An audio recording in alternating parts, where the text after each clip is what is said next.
अस्सलामुअलैकुम वरहमतुल्लाहि वबरकातुहू। दोस्तों कैसे हैं आप लोग। उम्मीद करते हैं कि आप तमाम लोग ठीक ठाक होंगे, खैरियत से होंगे। आज की वीडियो में हम कुवैत की कुछ बड़ी और इम्पोर्टेंट खबरें जो आ रही हैं और आप लोगों के साथ शेयर करने वाले हैं। तो अगर आप कुवैत में रहते हैं, कुवैत के हालात वाक़यात से बाखबर रहना चाहते हैं तो इस वीडियो को आप शुरू से लेकर आखिर तक जरूर देखें, क्योंकि ये वीडियो आप लोगों के लिए काफ़ी ज़्यादा बड़ी और इम्पोर्टेंट होने वाली है।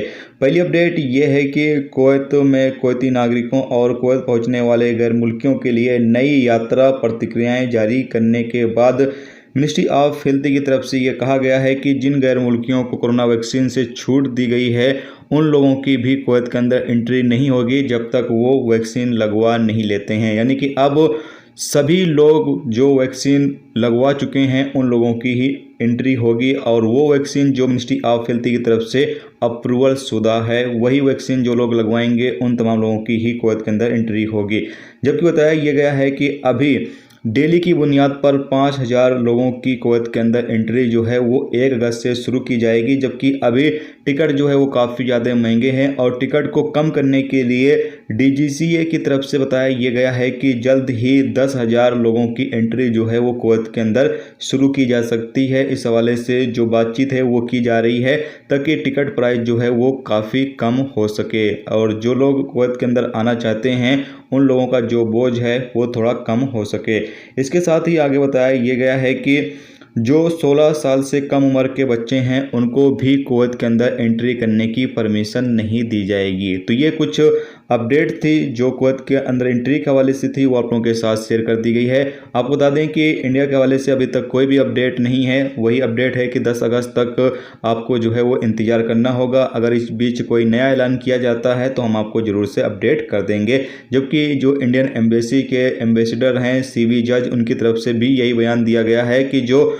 वैक्सीन लगवा चुके अजनबी हैं, इंडियन हैं, वो तमाम लोग कुवैत के अंदर एंट्री कर सकते हैं, लेकिन अभी थोड़ा सा इंतज़ार करें। DGCA की तरफ से इस हवाले से फ़्लाइट के बारे में जो अपडेट है वो जारी की जाएगी, उसके बाद ही आप कुवैत के अंदर एंट्री कर सकते हैं। अब दोस्तों बात कर लेते हैं जो लोग कुवैत के अंदर एंट्री करना चाहते हैं और बहुत सारे लोगों का जो वैक्सीन रजिस्ट्रेशन प्रोसेस है वो सक्सेसफुल नहीं हो पा रहा है, रिजेक्ट कर दिया जा रहा है मिनिस्ट्री की तरफ से। तो आप लोग अगर इंडिया के अंदर जो वैक्सीन लगवा रहे हैं उसका सर्टिफिकेट जो आप अपलोड कर रहे हैं उस सर्टिफिकेट को आप चेक करें कि वो रियल सर्टिफिकेट है या फिर फेक जारी कर दिया गया है। अगर आपने जो इंडिया की वेबसाइट है cowin.gov.in, अगर आपने यहाँ से अपना वैक्सीन सर्टिफिकेट डाउनलोड किया होगा तो ये 100% जो है वो सही ही होगा। लेकिन अगर आपने हॉस्पिटल के जरिए जारी किया है तो हो सकता है कुछ गड़बड़ कर दी गई हो वैक्सीन सर्टिफिकेट में। तो आप किस तरीके से चेक कर सकते हैं कि आपका जो वैक्सीन सर्टिफिकेट है वो रियल है या फेक है।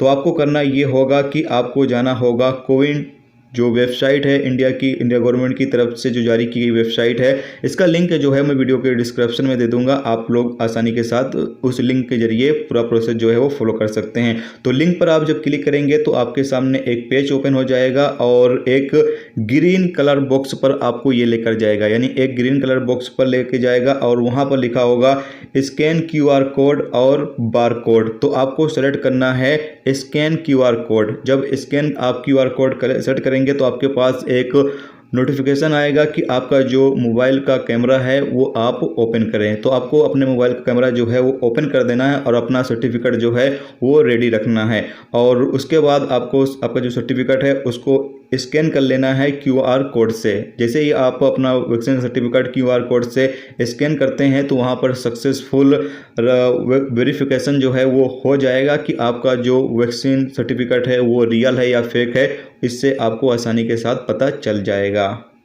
जबकि आपको बता दें कि आपका अगर रिजेक्ट हो रहा है तो आप इस चीज़ को पहले चेक करें और उसके बाद फिर अगर फेक है तो आप कोविन की वेबसाइट से ही अपना जो वैक्सीन का सर्टिफिकेट है वो डाउनलोड करने के बाद आप फिर से मिनिस्ट्री की वेबसाइट पर जो है वो अपलोड करें।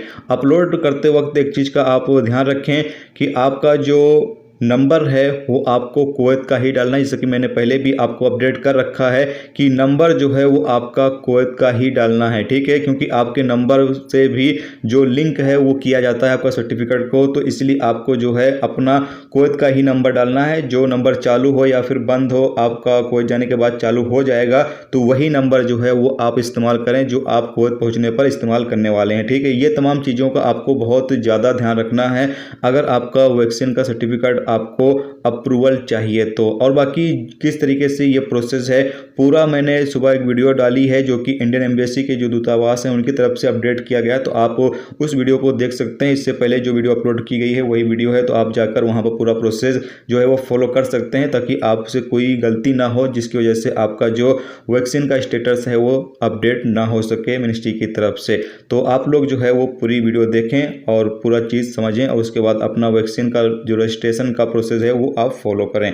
तो आज की वीडियो में दोस्तों इतना ही। उम्मीद करता हूँ ये वीडियो आपको पसंद आई होगी। पसंद आई वीडियो को लाइक और शेयर जरूर करें।